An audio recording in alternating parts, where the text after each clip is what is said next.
Hey, this is comedian Dave Waite, and you're listening to Jim on Bass. The Jim on Bass Show has teamed up with my new friends at Old Hillside Bourbon Company. I got two of my favorite bottles here, straight bourbon whiskey and the straight rye whiskey. So whenever you want to get on bass with that authentic Kentucky bourbon taste, make sure you visit oldhillsidebourboncompany.com, their social media, Old Hillside CO, or pick up a bottle at Bevmo and Total Wine. Old Hillside Bourbon Company. They'll always get you on bass. Welcome back to another episode of the Jim on Bass Show. For today's very special guest, we have on one of my favorite comedians that I've been able to see at the Comedy Store a few times lately. He's made appearances on shows like The Tonight Show with Jimmy Fallon and Jimmy Kimmel Live. You can check him out on social media at Dave Waite Comedy. Please welcome the great Dave Waite.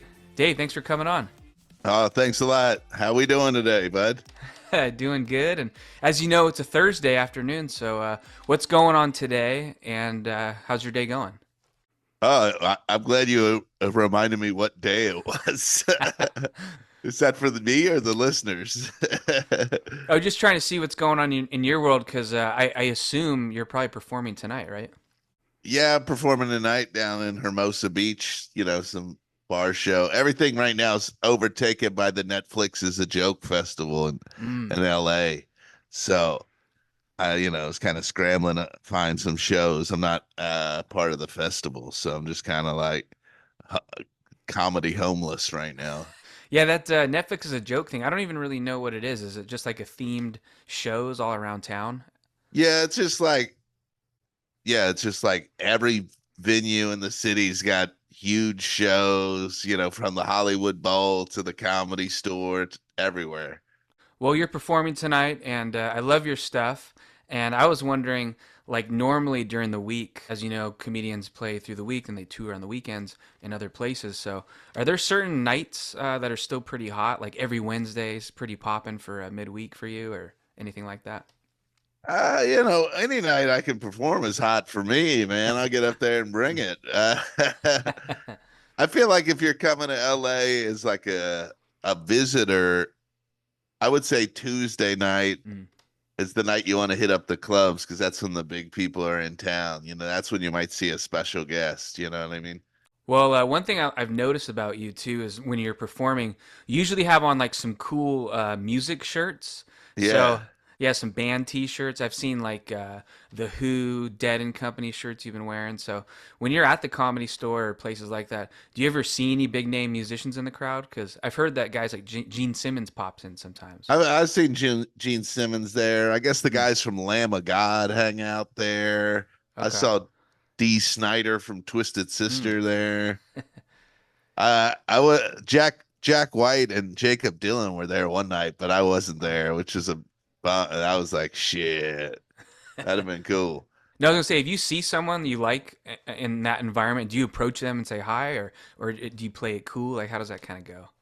I mean, I usually try to leave people alone. You know what I mean? I don't know. It's just that, some guys will go up and bullshit with them, and maybe I'm taking the wrong tack. But I just come from if I kind of put myself in people's shoes, and if I wouldn't want people bothering me all the time. Gotcha. Well, who are your favorite bands then? Is it the Who, or who are some of your top five or whatnot? I mean, I like the Grateful Dead. Mm. That's up there. And I'm gonna try to make it out to the Sphere this year. And Awesome. they're they're doing the Dead and Company's doing like a 3 month residency out there. So I'd like to go see that. Pearl Jam, I'm a huge fan of. Mm. They just dropped a new album. Pink Floyd, Led Mm. Zeppelin, the classic rockers, Nirvana, The Who. Yeah, I'm seeing Pearl Jam next week, and I like the new album. It's pretty solid. Oh shit, where are you gonna see him at, dude? Seeing him in Sacramento. My friend had an extra ticket, so I'm going in. Damn, I'm Yeah. jealous, bro. Well, who was your first concert then? Are you a big concert goer then? It sounds like, or Yeah, the first time I went to a concert, I saw Pink Floyd at mm, it was like in 1994. I was like a kid. My uncle took me, so nice. I think that was the first time I ever smelled marijuana too. It But makes hopefully not sense. the last, right? You smell it every day now. It's legal. Well, it made me wonder. Last question on that: when you go to shows, because I love getting the concert T-shirts. I'm rocking the Paul McCartney concert Yeah, tee. I see that. Is that like a big temptation of yours? Because I'm always tempted to throw $50 down to grab the shirt. You know. I usually, because LA, they got, there's bootleggers everywhere. Mm. And I started getting the bootleg shirts because A, they're a lot cheaper, you know. And usually the bands I'm seeing, I'm not really worried that, I'm not worried about them. You know what I mean? It's like if I would never buy a bootleg shirt of a band I went and saw at a rock club, where they're playing in front of 500 people or 1,000 people, I know those people are grinding to get by because it's a big operation, even at that level. But if you're playing the Forum or the Hollywood Bowl, and somebody's selling a street shirt, I'm gonna buy the street shirt because sometimes the art's kind of weird and fucked up, and it's also like I saw the Dead Company one time, and we were like, I was had a little bit of a buzz afterwards, and there was a guy trying to sling his shirts, and I go, how about 3 for 20? And he goes, sure, and I go, fuck, all right. So I just gave like the other two to my buddies and stuff. So there's a little bit of haggling, and you're in the mix. But Yeah, yeah, I mean, I used to buy like the high end shirts like that. I mean, the street shirts will fall apart and stuff, But if you're only in for $10, I mean, who cares? yeah. It's nice to have that flea market energy. You know, you get a deal here and there. Yeah, I like a deal, especially if I've been at a concert and I'm all amped up. Mm. I'm buying a street hot dog that's bacon wrapped. They get me on that. I'm buying a water from another guy. I'm just in the zone. Well, one of the things in your set the other day I thought was great because people who are listening, we're doing a Zoom, and you got the beard going, and you were looking for names for almost like the chin beard, and you got the headphone wire going through it right now. Have you thought of a Yeah, name yet? I haven't thought of a name. There's got to be a name for when people. It's like having a ponytail in the front, right? There's slang for everything. There's got to be a slang term for that, right? Yeah. Well, you got that wizard energy. Well, yeah, right now, this is the longest my beard's ever been. Hmm. Yeah. How I long just, are you going? Is there like a goal, or are you just throwing it out there? I'm just throwing it out there. I'm just seeing what's up. You gotta mix it up every once in a while, I think. Yeah. You know, speaking of leaving celebrities alone, like if they're at the comedy store, I didn't leave you alone. I saw you in the parking lot out back, and I said, "Hey, is Dave Waite around here? I really like this set." And Look, it paid off for you. I mean, I'm not a celebrity, but it worked. Yeah. He goes, "Hey, he's right over there," and I looked up, and there you were. So I didn't mean to freak you out the other night. I was just worried you were a guy I met and had forgot, and I was, I never want to seem like I'm blowing people off Oh yeah. or like totally forget somebody. Like you, because doing comedy, you meet a lot of people, Mm. and then someone be like, "Hey man, what? Hey," and you're like, I have no recollection of who they are, and I'm like, oh, and I go, "Yeah, man, good to see you," and I'm like, oh fuck. No, it's But good to you were a see you. guy I never met, so I didn't feel that bad about it. Well, is that a good way when you're out in the parking lot to kind of network with other comics?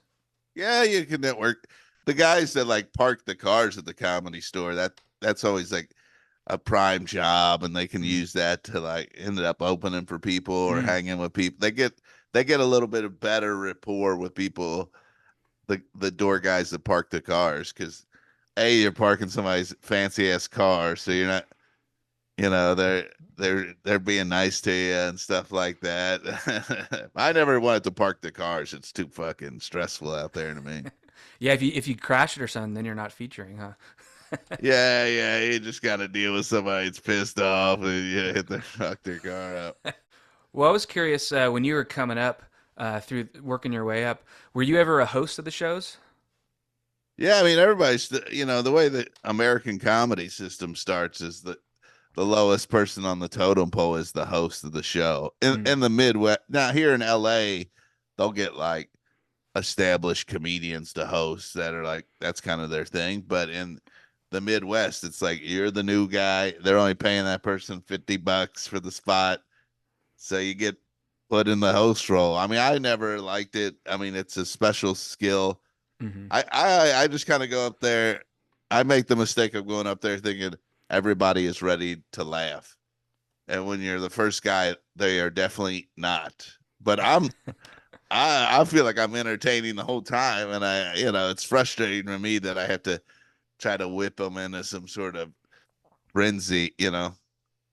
Well, you said it there. It's a special skill. I was wondering, is it hard to do to host because you have to introduce the people, but kind of be funny, and then once you introduce them, then you're kind of cold for a while. You have to wait to go back up. Seems like a weird flow, probably. I mean, the introducing people is the easiest part. It's just trying to get people to laugh, Mm. and then going back out there and trying to keep the energy up. You gotta, I don't know, there's just a certain personality trait I think you have to have that I don't think I have. I. Well, one thing, especially if you're newer, I imagine, is it a cool way to meet some big names too? Like I always see David Spade Well, popping in. yeah, when I first started, I started in Cincinnati at this club called Go Bananas, and like, I'd host there a lot, and I met all sorts of people. Bill Burr came Mm. through, and I hosted for Harlan Williams at the Funny Bone years ago. That was cool.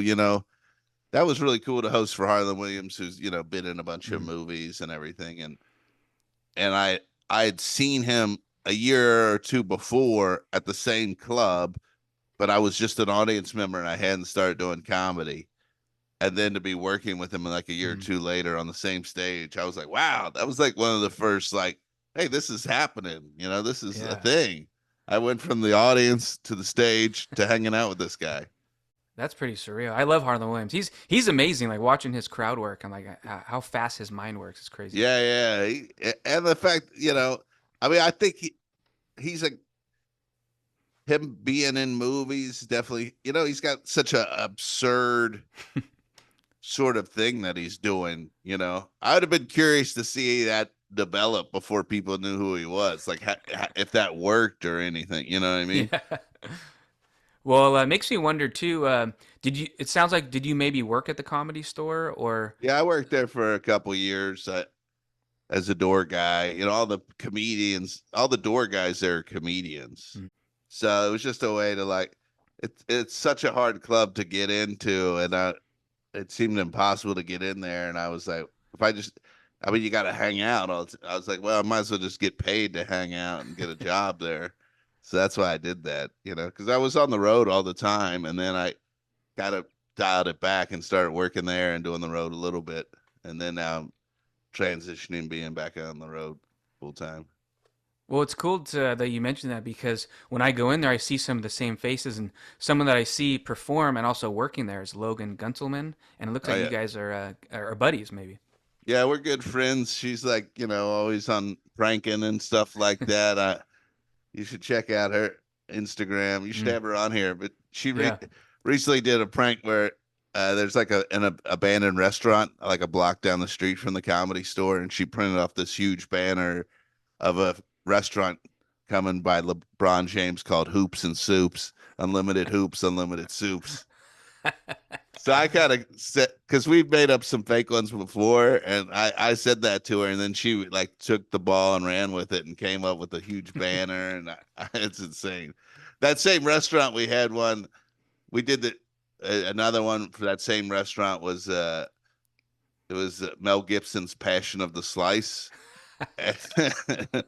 and she got like it looked just like the Passion of the Christ poster, but it was like a going into a deep dish pizza on there.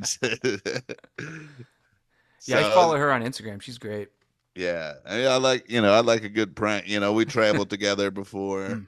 One time we were on the road together for like a month, and she had printed off these fake Wheaties box covers of her dad, who's an elderly guy, not a Wheaties box champion.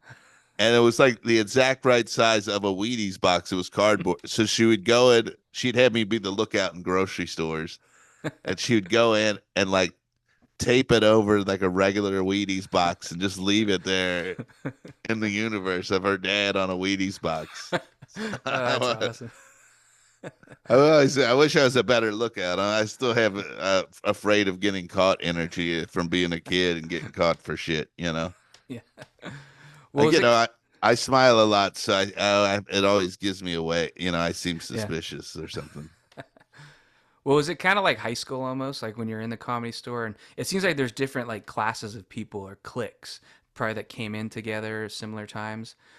When you're like the new people in the store, like, do you introduce yourself to other comics, or how does that work? Yeah, I mean, introduce yourself to people. You just try to feel the vibe out Mm. among people and stuff like that. Some people are just there to do their thing, and they're not open to making new friends, or you know what I mean. So comedians are skeptical. Mm. A lot of times, people have to see you on stage to know if you're funny. It's like when I first went up there, I didn't like the energy. I thought I was really intimidated by it. But once I started working there, I just realized it's just another place and stuff. I mean, it's cool. Don't get me wrong. I think what makes it good is the crowds. The crowds that come there, they're like, this is the place to go see Mm. comedy. So you're getting the best comedy crowds. And, it looks like a comedy. Yeah. It's not like some sleek, when they build new comedy clubs, they make them look all sleek and like they're like a fucking Nightclub. hotel lobby or Mm. something, like a hotel, like that, whatever. It just seems cold and lifeless, and not that place. I mean, it's just a dark space. What makes you wonder about your? I know you performed on Jimmy Fallon. I was curious, what was that like? And I know when you're on live TV, it's a very tight segment, right? So were you really nervous, or how did that all go for you? I was super nervous. I mean, leading up to that week, I was having like trouble eating. I Mm. was and they were like working with the booker and changing the set around. Mm. So like, it was like really like when I did this set, it was like I'd only really done those jokes in that order a couple Mm. times. They had cue cards up there with like your talking points, so in case you got lost or whatever. But yeah, it was a cool experience. I mean, I never thought it would ever. It was never like a goal for me to be on late nights, so I was like, oh, all right. But it added legitimacy to this thing that I wasn't like delusional or something. It's nice, some sort of validation like that. Like, oh, here we go. This is a thing. Yeah. Well, since he's, and as you know, a lot of hosts are former comedians. Someone like Jimmy Fallon, does he pop in before and say hello, or does that kind of help or bring you down a little bit, or? Yeah, he popped in there. I told him, I go, man, I'm afraid I'm a bomb out there. He goes, oh, I bomb all the time out there. So that was nice. That was a cool thing to say. That was cool. Yeah. And I know, do you ever want to get into acting? Because I think, were you on a sketch on Jimmy Kimmel somewhat recently, Yeah, I or? was on a sketch on Jimmy Kimmel, like maybe might have been a year ago now or something Mm. like that. Yeah, I mean, I've done just a little bit acting, been in a couple commercials, and then I had like two lines in one of my friends' movie. Mm. I'm not opposed to it. It's just tough. All this show business shit isn't easy. Mm. You know, so every once I'll get like a little morsel thing, a little chip on the thing, and I'm like, oh, I better keep going. I think I'm not crazy. Yeah. Well, what kind of commercials? Let's see. I did a commercial for National Geographic Shark Fest. You Ah. know, there's Shark Week, and then Nat Geo has Shark Fest, and it's like a knockoff Shark Week essentially. And I was in a commercial that year. For Shark Week they had Michael Phelps Mm. in a Shark Week. I don't know him racing a shark. I don't know what was going on, but so Nat Geo was like, oh, we got the second best Shark Week. So they had Olympic swimmer Ryan Lochte. Oh yeah. Remember him? He was like the party boy, Yeah. and bro. And so they're like, we got him because we're the second best Shark Week. So I was like, I played like a fisherman in a boat, and then he was just in the boat, and I was like chumming the waters, trying to get the water so sharks would come, and then he was gonna swim with them. I don't know what, but so I spent a day on a little boat with Ryan Lochte. That's cool. Yeah, it was cool. Well, I know you're from Kentucky, right? So I was curious, what type of city did you grow up in, and what was it like growing up there? I grew up in a town of about 4,000 people, and it was on the Ohio River. You could walk everywhere. You can walk to a store, you can walk to your friend's house. Because it was a city that was over 150 years old. So so you can walk walk to the swim club in the summertime, and walk to high school. I never really had a excuse not to go. So I had to be on time. My dad would make sure he got me up. The high school was like a block away, so there wasn't no skipping school. There wasn't none of that shit. Yeah, nowhere to hide. Nowhere to hide, my guy. And then that town was about 2 miles from downtown Cincinnati. Mm. So it's kind of, you're growing up in the shadow of Cincinnati, or, you're in the greater Cincinnati area. So you're kind of informed by living in a small town, but also by a big city. You know what I mean? So it's getting a little bit of the best of the both worlds, right? And what are you into? Are you into sports, or what other kind of hobbies did you have, or do you have now besides Well, when just I comedy? was high school, I played sports, and Mm. then, I now, I play softball once a week with the guy. There's like a pickup game of with comedians playing softball. That's fun. Get out there, hang out, drink a White Claw in the park. Uh, and then I played pickleball for a minute when it first, Mm. right before when it was first getting popping off, and then I stopped for like a year, and then I played recently again. I don't, my issue with pickleball is I thought we were just going to have fun and goof. And then people started buying like the $100 paddles, and they started getting a lot better than me. And I didn't know we were supposed to get better at another thing. I thought I just wanted to hang out. I thought we were just trying to get serviceable. People are like, "Oh, they're like watching videos how to dink it." And I'm like, "Dog, I just want to hang out with you, man." Did you have any favorite comedians? I imagine growing up, like, did you kind of were you ever influenced by anyone, or did you not take it quite that serious in terms of coming up and wanting to get into it? I mean, I really thought Norm Macdonald was really funny. Mm. Him on SNL was like, I was like, this guy's funny, man. And obviously, like George Carlin, I thought was funny, and watching that sort of, I watched a lot of comedy probably when I was like junior high, maybe the first part of high school. Then once I started getting to rock music and Mm. hanging out with the guys, comedy is kind of duh. It's not cool, You could talk about SNL maybe when you're in high school, like, oh, that sketch this weekend, you know what I mean? Hmm. But by the time you're like hanging out on the weekend, when you got your curfew extended, even SNL kind of. Goes away a little bit. What was the question? No, I was saying if you're influenced by anyone, because someone who I like is I love when every time I go down to LA, seeing David Spade, and I feel like he'd be kind of in that maybe in your upbringing years. Yeah, I mean, he was on SNL during that time, your formative years. So I like Spade, and I remember his special, and the Tommy Boy and all that. Yeah. Yeah. Well, are you big into the writing side of comedy? Because sometimes I feel like you might have a little Jonah Hill or Seth Rogen type energy, maybe from those type of films. Is that just because I'm kind of a thick guy? That's what you're saying. I got a thick guy with a beard. I'm not Jewish though, Yeah. so I don't know why you're putting me in there with those guys. Not you know what I mean? I'm just a regular white. Not that they're not regular white, but We're getting hot water now. it's, everybody knows what I mean. Are you into the writing side of things, or I guess you have to be in a way, right? Well, I mean, I'm writing my own material. I've never written on a TV show or Mm. anything like that, or written a movie. So Could you I'm ever see just. yourself going that way then, or? I mean, I don't know. I mean, I feel like I might have missed the window on that. So, but I mean, I've set out and wrote like scripts with buddies before, and it's not something that I actively seek out. Gotcha. I kind of find the writing process to be torturous, to be honest with you. Mm. Like, you know, th- there's been a couple different times I've tried to like write a book. I was like, maybe I'll write a book. Because I like reading.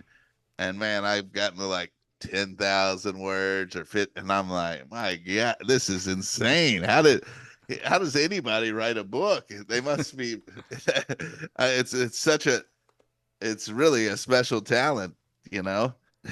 Well, you're really good at in your act, the kind of like the awkward pause, sort of, where you kind of look back at the audience and then you kind of say what you're going to say. And I figure most people would be nervous initially and kind of maybe have a problem of rushing through. So is that something you worked on, or have you kind of always appeared calm and collected up there? Yeah, I mean that's something that just being on stage a long time is. I mean, I feel comfortable doing. I can be okay in the silence first, Mm. and try to build some sort of tension, and remind myself not to rush, and it's why am I in a big hurry? Well, what do you remember about your first open mic? Where was it and how'd it go? Well, the first time I ever performed was I took a comedy class, and then at the end of the class they had a graduation ceremony, and then you performed in front of friends and family Oh, because okay. it was at a comedy club, so they just let everybody come to the show for free. So there was about 200 something people there, which is not the normal. I imagine for a lot of people they're at an open mic and there's not, so and it was an audience that was really primed to be like, oh, we're coming to support our friend. They took a class. Yeah. There was like an old guy in there. I think he was like a war veteran. He was in his 70s, and he'd always wanted to try it. He was like a retired dentist. So there was a lot of Hmm. older people in the audience. But, I did well enough that time. I go, man, I think I might have something here, even though it was just like an audience. It was really like primed to give Yeah. it up. You can't hear that, can you? I absolutely can hear it. God damn it. I'm disappointed. I know. No, What do I you think? live on a property and I forgot every Thursday this shitty crew comes and they're so goddamn loud. And I forgot today's Thursday. It's all right. Well, we were big cooking for a minute. I know. God damn it. Being from the Midwest, I never heard a leaf blower once. Isn't it crazy? And there are leaves there. We live in a place where leaves fall on the ground. I No, never heard one. I feel like if you try to pull that shit, people they might whoop your ass or something. If you, I think, what I mean, they'd be yeah. like, "That's too much noise. We're not doing that. Get a rake." Oh, I like how you're doing the bit, but I forgot this is a two-way thing. So when you're talking, I can mute my side so no one will hear. I just realized that. Yeah, but there was a leaf blower. You just drop that in there. There's Okay. this. Yeah, you're right. Well, I noticed that when you're up there, you have like a drink with you. It looks kind of like a Jack and Coke. So is it a Jack and Coke or is it just Coke? No, no, it's just a Diet Coke. Okay. I don't. I don't really like whiskey, anyways. I wouldn't. I mean, sometimes I'll take a beer up there or something, Mm. depending on the vibe or something. But I would never like drink hard liquor and get up there. I'm impressed that by people that can. I don't think I'd be able to function. I'd be worried. Even when I've had like two beers and then I might say one word wrong and I go, oh man, am I fucking drunk? Then I get in my Yeah. head. If I just, you don't hit one word clearly, you're like, oh shit. Am I I a guess. mess? Am I a star is born right now? Is this I'm in the am I falling apart? Yeah, I guess you perform so much if you had a beer every time, then you might have a problem. Yeah, I mean, some people have a beer when they're up there. I mean, I've taken them up there, but but I don't want to be drinking a whiskey coke up there. Yeah. I'm sure other people are. I don't care. Well, one thing that really drew me into your style too is I absolutely love your bit. I don't know if you've had it for a while or if it's still newer, but I love the printer bit you've been doing. Oh Cause yeah, is that a newer one or have you had it for a while? that's a newer joke. I haven't put it out there on the internet. Everything you got to clip up, and put it out there. I haven't put it on anything yet or an album yet. So that's like the one. piece of gold I still got left in my bag, you know. It's a good one because I have a printer, and as you know, you don't use them as much anymore. You So don't the every time parts of you your go to use them, it's a real nightmare, you know. Like yeah. I had to print something the other day, and I had to unplug something to plug it in, and then I had to plug the fucking thing in, and I think I got like the new Apples, and then they put those S fucking cables in there, and I'm like, but the printer has the old thing, and then I got to look for an adapter thing, and you're like, fuck, it's technology. I mean, I'm not anti-technology, but I just kind of want it to work when you spend a lot of money on something, you're ready for it to work right away, and it's frustrating, you Yeah, know. because I keep mine put away because I never use it, and then when I have to use it, then I have to take it out, plug it in, like you said. Then everything's a pain in the ass. And they're not compatible. The other day, because I have a roommate, and I was like trying to print, and the printer I have is a brother printer, and he has a brother printer, and then I was like print, and it said it's printing, and I'm like, man, it ain't fucking printing here. And then like a couple hours later, he goes, a bunch of your papers are on my floor. And because it was like printing upstairs. It was like just coming off his printer. I had no idea. I was like, fuck. Well, when you did get to LA, how do you get on at the store? Because, like you said, you don't just show up and get on stage. So, did that? How many years or how long did it take you to? Because I know you do like an audition, right? Yeah, I mean, I when I first came to LA, I went up to the Comedy Store, and this before it like had become revitalized and became. It was still like maybe the dark era or whatever, where it was just. I went up there. I was like, this place is sketchy, dog. It just didn't. It was just like not a welcoming Hmm. vibe, and that was like in 2013, and I was like, I'm gonna go do other shit, and then I just did, the improv, and then whatever independent shows. A lot of independent shows around the city, so I do all those, and then I did the West Side Comedy Theater, and so it didn't. I really didn't get serious about going to the Comedy Store until maybe like 5 or 6 years after I lived here, Hmm. because I was like, well, I might as well go up there, because and yeah, I also started my own show out here. It was called The Secret Show at the Blind Barber. It's a barber shop, and then behind the barber shop there is a bar, and I've been Oh, doing that show like 11 years. that's So cool.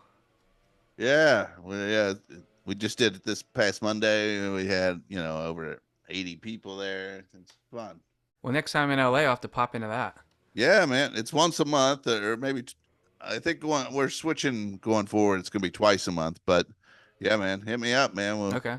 come through. It's a good spot, dude. Is it on the weekend or is it during the It's on week a or? Monday. It's Oh, on a Monday. perfect. Yeah. Nice. Well, that sounds like a good thing. And is there an Instagram page for that? Nah, not that we promote. I Oh, mean, okay. we have like a pretty good following, so we kind of keep it off the social media. Oh, that's cool. Yeah, because we all are comedians. We want to do other people's shows, and we don't want to. You just want to have a little bit Hmm. uh anonymity in terms of going. I don't want every time I go out, be like, hey, can I get on your show? You're like, oh, fuck, I mean, Gotcha. Yeah. Well, it's crazy that how far you've come now because you got your name on the side of the comedy stores. That's pretty neat. that How does is that happen? well, you get in development there. You get on like potluck on Monday night, Hmm. right?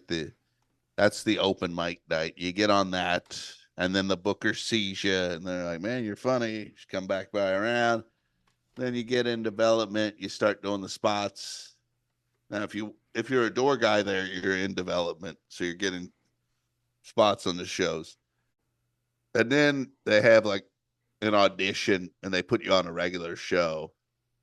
So like a regular show with all the paid regulars, they'll just put you in the middle of it after some big, after Bobby Lee or something, after they put you right in the heart of it. Yeah. And then if you have a good set, you get passed, and then you become a paid regular. They put your name on the wall, and you get paid, and you get park in the parking lot. It's pretty good. That's why you saw me. Yeah.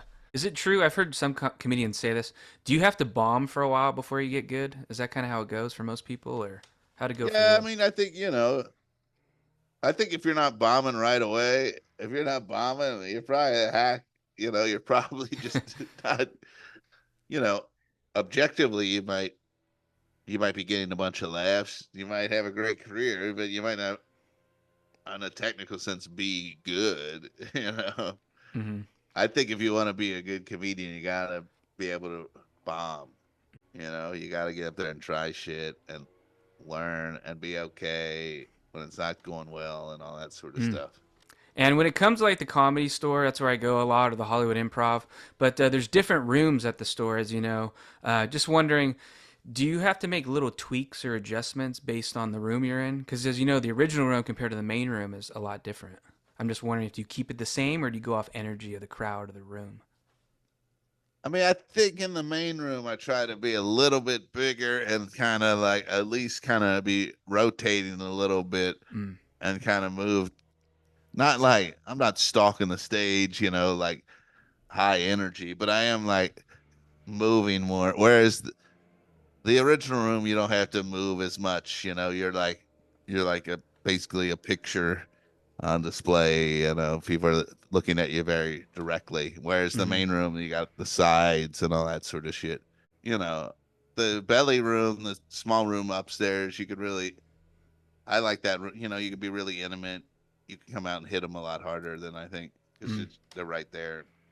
They all have different energies into them. Yeah. Well, do you still get nervous at all? Like if you're going on in the main room, do you get the jitters or you pass that? Mm, not really. If there's like a showcase for something, I'll get nervous for that. Mm. You're like, oh, maybe this my career will finally happen.